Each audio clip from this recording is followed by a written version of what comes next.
आपका स्वागत है सीधी बात में। और सबसे पहले तो नए वर्ष की शुभकामनाएं।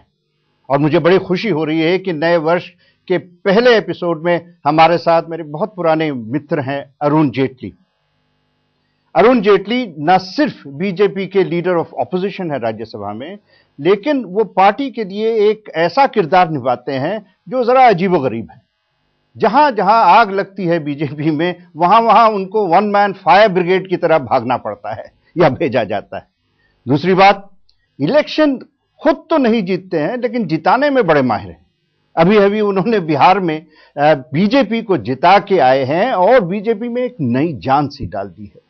तो चलिए थोड़ा सा उनको कहते हैं कि इस साल के बारे में भविष्यवाणी करें। तो आपको क्या लगता है कि इस साल में मिड टर्म इलेक्शंस हो जाएंगे?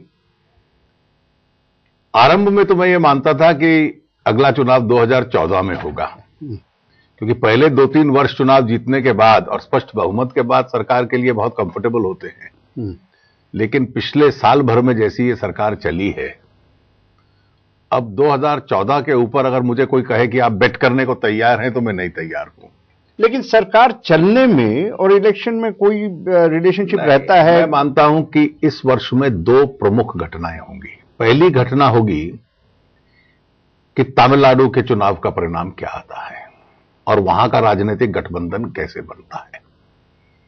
कांग्रेस का अपने साथियों के साथ संबंध थोड़ा तनावपूर्ण होता जा रहा है, लेकिन तमिलनाडु से भी ज्यादा मैं मानता हूं कि बंगाल का चुनाव का परिणाम क्या आता है।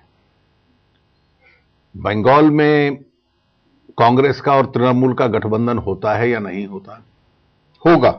अगर हो भी जाता है तो क्या तृणमूल इस परिस्थिति में है कि सरकार बनाने के लिए कांग्रेस पर निर्भर रहे या ना रहे?